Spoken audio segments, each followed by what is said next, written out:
This is the news on top of the hour. Live from our studio in Georgetown. Kaieteur Radio, 99.1 FM.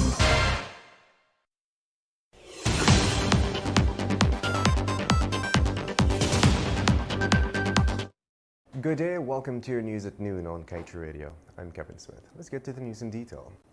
While Guyana has armed itself with a robust local content legislation, it is becoming quite evident that authorities are experiencing teething problems as they seek to implement the law which demands the prioritized use of local goods and services by oil companies. Two of the main challenges thus far pertain to late payments for small and medium-sized companies and the bundling of contracts.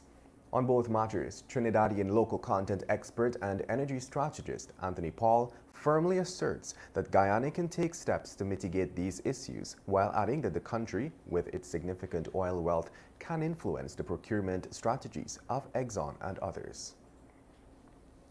While it is true that GRA is empowered with the accounting systems to do real-time tracking of the declared costs for all imports by ExxonMobil's affiliated companies, its subcontractors and its joint venture partners to support their multi-billion-dollar operations here, that is only one part of the equation of monitoring costs. According to Chartered Accountant Christopher Ram, the Minister of Natural Resources Vikram Bharat has the authority and the opportunity to review costs at several stages in the process, beginning with a detailed annual work program and budget to be supplied to him no later than December 1st of each preceding year. Ram said the minister has the further power to set conditions in each license he approves, and it is here that he can deal with the matter of ring fencing as well. And now let's tell you, an evening of fun turned deadly at Kimbia, Upper Berbice River, after a 22-year-old man was chopped to death when he tried to save his 18-year-old relative from the said cutlass attack. Dead is Salman King of Wairuni Berbice River. His relative, 18-year-old Shane Osborne, also of the said village, suffered a severed hand from the wrist and a chop wound to the jaw. He is currently hospitalized at the New Amsterdam Hospital in a critical state and is expected to undergo surgery. And just before we head to a short break, taking into account the activities of oil and gas development and the impact on the fishing sector, South African fishers and environmental activists in Cape Town have forced their government to meet and provide information regarding the vulnerability of their industry in relation to the petroleum upstream sector. Reports out of the African nation by Independent Online stated that civil society, environmentalists and other stakeholders protested their government yesterday using slogans such as "People over profit" and "We cannot eat oil and gas" to highlight their concerns regarding the energy business. It was reported that civil society and fisher organizations held the symbolic demonstration outside the Cape Town International Convention Center, where Energy Minister Gwede Mantashe met fishing communities to discuss their concerns about the development of the upstream petroleum industry. The time has now moved on to 12 hours 7 in Guyana. We'll return shortly after the break.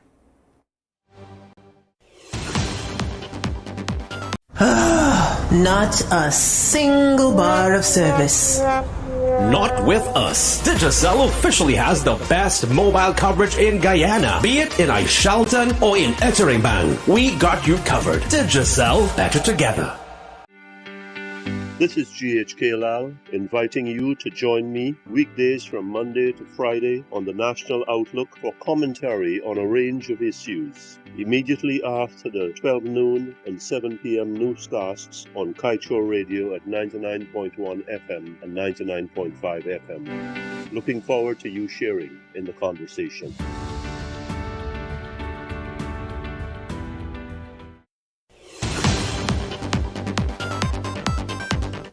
Welcome back to your news at noon. I'm Kevin Smith. Guyana has recorded its second case of the dreaded monkeypox disease. Minister of Health Dr. Frank Anthony confirmed on Monday. On Monday, he told the nation that the patient is in a stable condition and has been admitted at the Infectious Diseases Hospital at Lilliandale.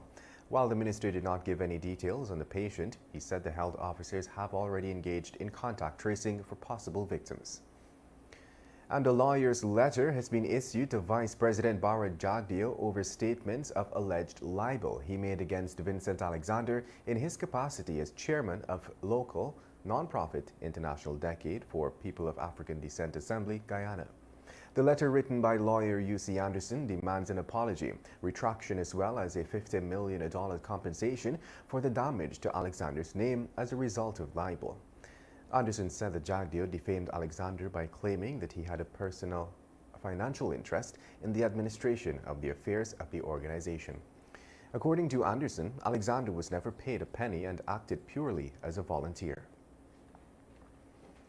Meanwhile, 44-year-old doorman Henry, who had reported to the police that he was robbed of $1.7 million he had received for a school project, was on Monday sentenced to 2 years imprisonment after he pleaded guilty to gambling the money.